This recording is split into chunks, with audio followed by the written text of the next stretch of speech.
सबको जय मसीह की। आप सबका स्वागत है एल एलियन बाइबल की शिक्षाओं में। शैतान के अधूरे ज्ञान के विषय में आज हम जानेंगे।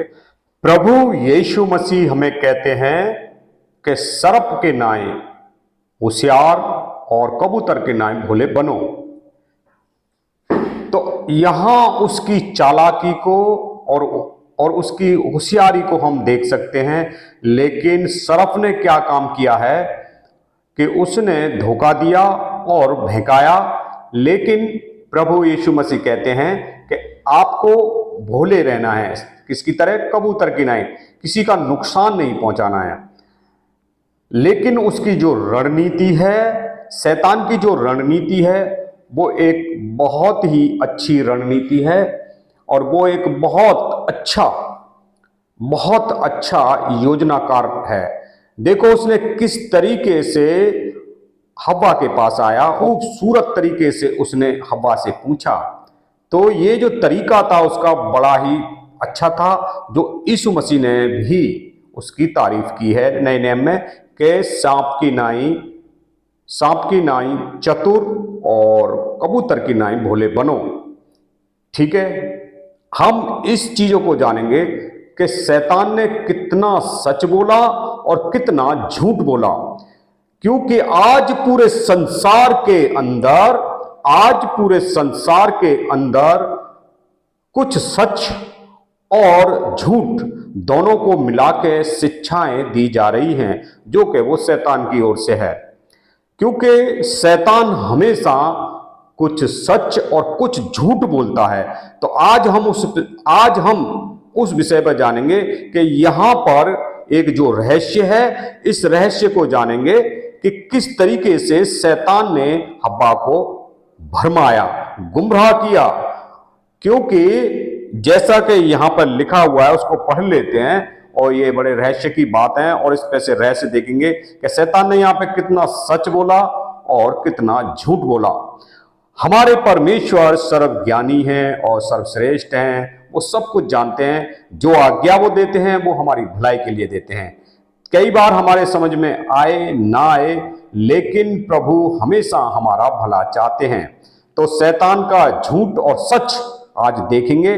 कृपया करके आप बने रहिए। उत्पत्ति अध्याय 3 पहली आयत से हम पढ़ते हैं, ताकि पूरा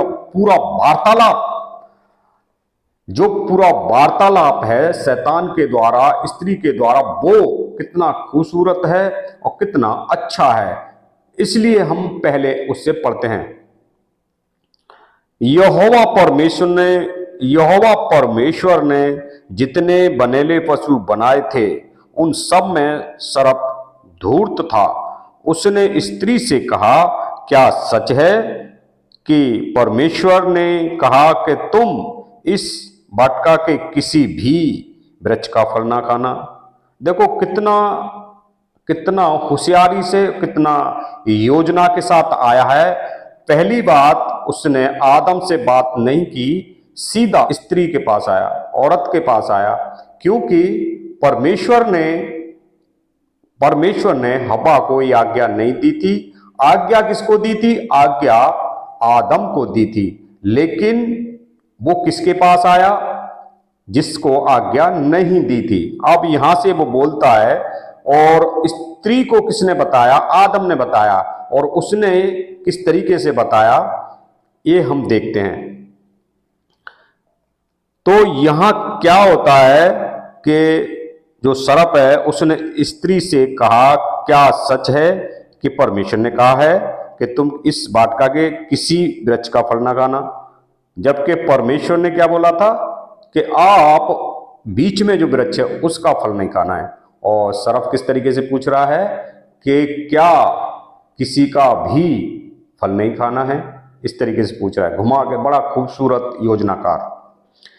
स्त्री ने सर्प से कहा, क्योंकि उस वक्त क्या था, वहां पे सब एक समान था, कोई डर नहीं था, कोई भय नहीं था, बड़े आराम का जीवन था। हम इस योजना को देखें तो बड़ा खूबसूरत, बड़ा अच्छा परमेश्वर ने बनाया था। स्त्री ने सर्प से कहा, इस वाटिका के वृक्षों के फल हम खा सकते हैं, पर जो वृक्ष वाटिका के बीच में है, उसके फल के विषय में परमेश्वर ने कहा है कि ना तो तुम उसको खाना और ना उसको छूना, नहीं तो तुम मर जाओगे। लेकिन परमेश्वर ने आदम को ये आज्ञा नहीं दी थी कि उसको नहीं छूना, छूने के लिए नहीं बोला था आदम को, सिर्फ ना खाना यह आज्ञा दी थी। ठीक है। तब सर्प ने स्त्री से कहा, तुम निश्चय ना मरोगे, वरन परमेश्वर आप जानता है कि जिस दिन तुम उसका फल खाओगे उसी दिन तुम्हारी आंखें खुल जाएंगी और तुम भले बुरे का ज्ञान पाकर परमेश्वर के तुल्य हो जाओगे। यहां पर शैतान ने कितना सच बोला और कितना झूठ बोला, इसे देख लेते हैं। तब सर्प ने स्त्री से क्या कहा, तुम निश्चय ना मरोगे। निश्चय ना मरोगे, ये क्या हुआ कि शैतान ने यहां पे ये वाला झूठ बोला। वरन परमेश्वर आप जानता है कि जिस दिन तुम उसका फल खाओगे उसी दिन तुम्हारी आंखें खुल जाएंगी और तुम भले बुरे का ज्ञान पाकर परमेश्वर के तुल्य हो जाओगे। तो ये दो बातें शैतान ने सच बोली थी कि तुम्हारी आंखें, परमेश्वर जानते हैं इस चीज को कि तुम्हारी आंखें खुल जाएंगी और तुम परमेश्वर के तुल्य हो जाओगे। ये तो हम सब जानते हैं कि हमारे उस वक्त भला और बुरा ज्ञान पाकर आदम और हव्वा का जो आंखें थी वो खुल गई और उनको ये पता चल गया कि वो क्या कर रहे हैं। वो क्या है कि वो नंगे हैं और उन्होंने भला और बुरा देखा। जिस चीज को परमेश्वर नहीं चाहते थे वो ही उन्होंने किया, क्योंकि परमेश्वर कभी भी नहीं चाहते कि मनुष्य जो है वो भला बुरा जाने। इसके पीछे का रहस्य वो परमेश्वर हमारा भला चाहते हैं। आगे देखेंगे हम कैसे जाने कि हम परमेश्वर के तुल्य हो गए हैं। हाँ, ये बिल्कुल सच बोला था शैतान ने कि आंखें खुल जाएंगी और तुम परमेश्वर के तुल्य हो जाओगे। जबकि परमेश्वर ने तो हमें पहले से ही अपनी समानता में और अपने स्वरूप में बनाया, तो हम जो हैं उसकी समानता में और उसके स्वरूप में बनाए गए थे। लेकिन उसके जैसा यहाँ पे क्या कह रहे हैं कि भले बुरे का ज्ञान पाकर तुल्य हो जाओगे, लेकिन परमेश्वर ने अपने तुल्य नहीं बनाया।